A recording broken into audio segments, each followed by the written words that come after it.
Good morning, children. Today we are beginning with a new lesson, The Making of a Scientist by Robert W. Peterson. Children, this lesson is about a great leading scientist, Richard H. Ebright, who has contributed significantly to biochemistry and molecular biology. When Ebright was a little child, he used to collect butterflies, rocks, fossils, and coins. He was an eager stargazer also, but he was mainly interested in butterflies.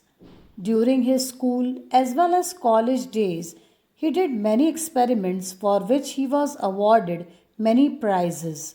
Most of his experiments were on butterflies. These experiments were a milestone in the world of science. Robert W. Peterson here was an American newspaper writer.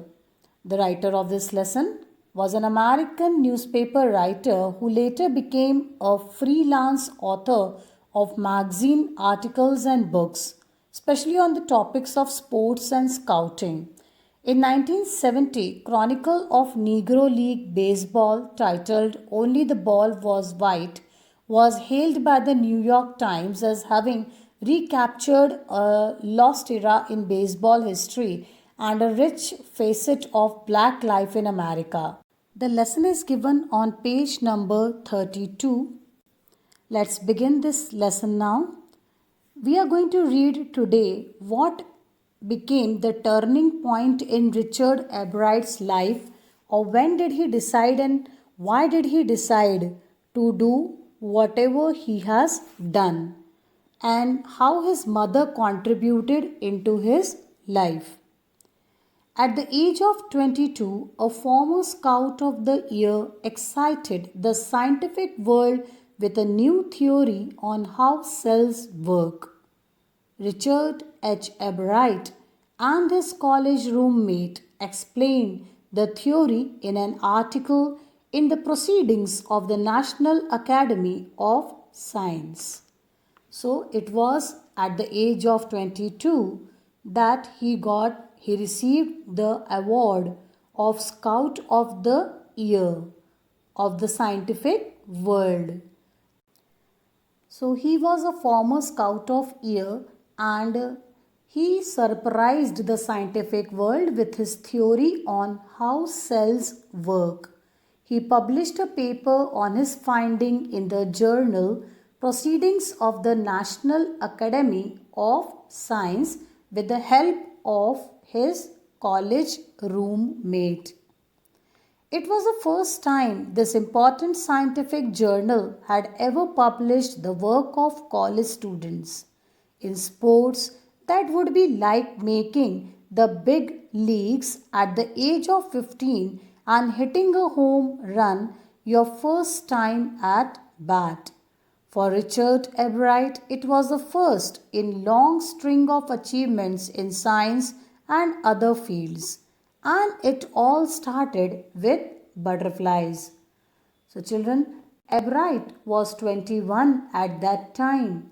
It was as rare an achievement for a scientist as is for a player of baseball when he makes the big leagues at 15 or scores a home run at the time of maiden batting appearance. Although Ebright earned many achievements later in life, but his career in science actually started with his interest in butterflies. An only child, Ebright grew up north of Reading, Pennsylvania. There wasn't much I could do there, he said. I certainly couldn't play football or baseball with a team of one, but there was one thing I could do: collect things. So he did, and did he ever? Beginning in kindergarten, Ebright collected butterflies with the same determination that has marked all his activities. He also collected rocks, fossils, and coins. He became an eager astronomer 2. Sometimes stargazing all night. So, children, Everett, the only child of his parents, grew up in Reading, Pennsylvania. As he did not have much company in this place, he started taking interest in collecting things. In his kindergarten days, Everett enthusiastically collected butterflies. Apart from that, he also collected rocks, fossils, and coins. He was fond of stargazing too. From the first, he had a driving curiosity along with a bright mind. He also had a mother who encouraged his interest in learning. She took him on trips, bought him telescopes, microscopes, cameras, mounting materials, and other equipment, and helped him in many other ways.